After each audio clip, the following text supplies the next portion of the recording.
Hello, in this video I'm just going to introduce you to SPSS with a basic experiment that we completed in the module this week.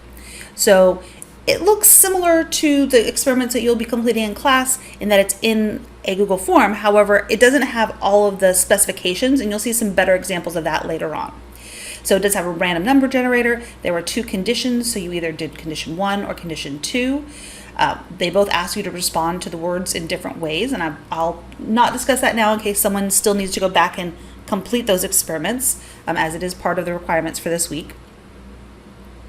And each of these conditions ended up providing me with a spreadsheet. So condition 1 gave me a condition A spreadsheet, and condition 2 gave me a condition B spreadsheet.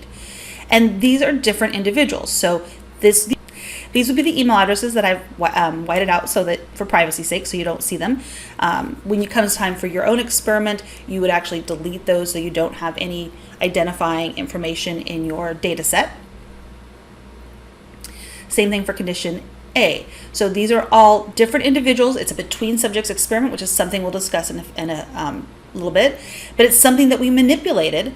So it is a true experiment. We had a random number generator and we manipulated how the individuals responded to the words based on instructions.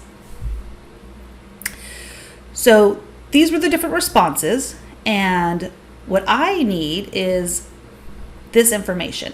So here I asked them to record the total number of words they got correct.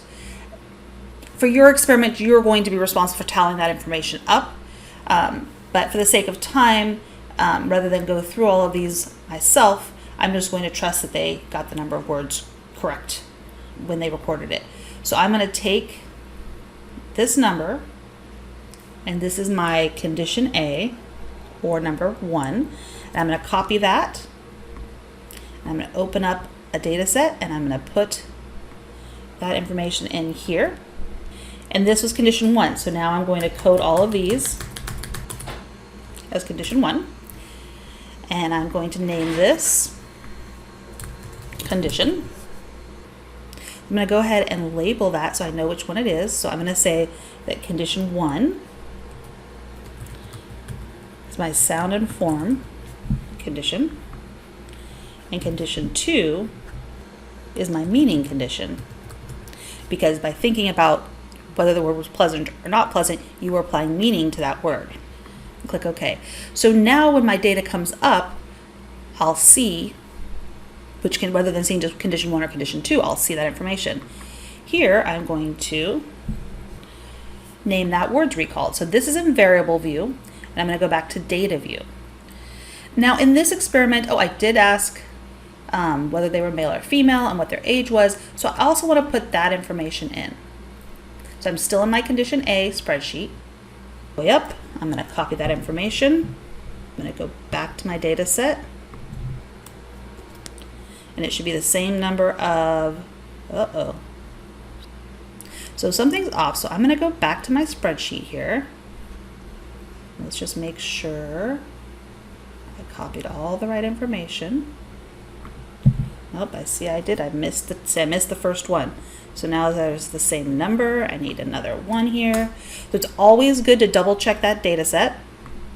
And then I'm also going to copy the age.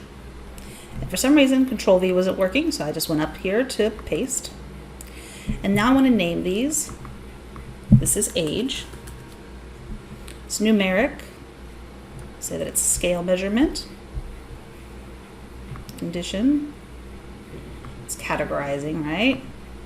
It's a scale. This was gender. We'll say sex, biological sex actually. Right, so I'm going to go back here, and one thing I did notice about age, so this one they didn't include it because it said over 50, so that's fine. So there's just a couple that aren't included because it said over 50. All right, so now we have all the information for condition 1 in our SPSS data set.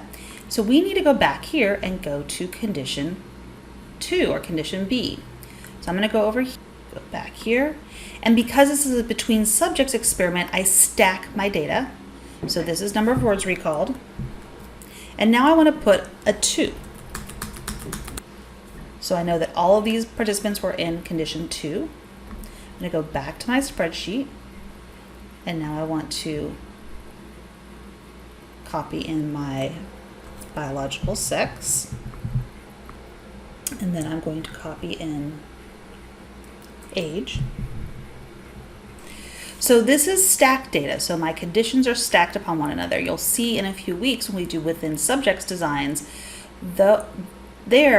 each participant's data is in a separate column.